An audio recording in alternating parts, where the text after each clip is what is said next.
The Rockets. What are they doing? Like, I know there's a certain point where like the new CBA, you have to get to the salary floor by day one of the season. It wasn't the case before. Before it was just you had to do it by the end of the season. So now you have to get that money up for day one of the regular season. So I get that, but 130 to Fred VanVleet, good for him, undrafted, makes it through the G League, becomes a contributor on a championship team, becomes an all-star.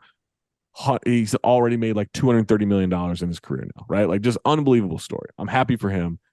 80 million to Dylan Brooks, when I don't know what they were negotiating against. I don't think the China teams could actually offer that.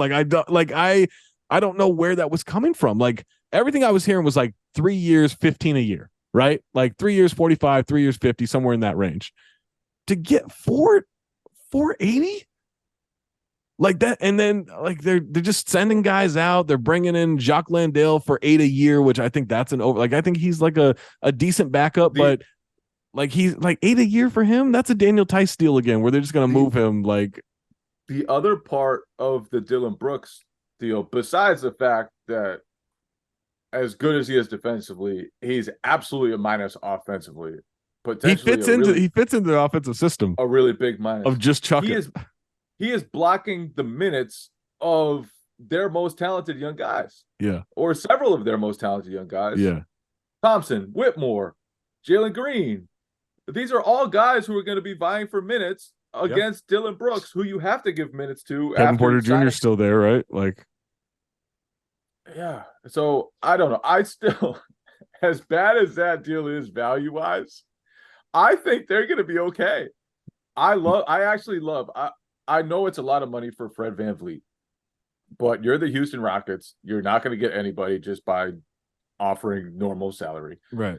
And they needed an adult in that room. They needed someone to show those youngsters how to work, to put them in better spots on the court. I think his value both in the locker room and on the court is huge to those guys. He makes everything easier for them. He makes everything make more sense for them.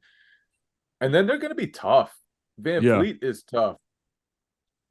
Dylan Brooks, for all his flaws, that is a tough dude who plays hard every single night. And then they have so much athleticism on the wing with Whitmore, with Thompson, with Jabari Smith, with like they're just loaded. Tari Eason, they're loaded with long athletes. I think there's an identity there that fits with what Ime Udoka wants to do. He's going to want to switch a lot. He's going to want to play very aggressive defense. And Yeah. they can do that. I think this team's going to be pretty good. I've predicted 40 wins for the Rockets. They're not going to sniff. They're not going to sniff 40 wins. They're the new Kings. The Rockets minute is going to be crazy They're this not. year.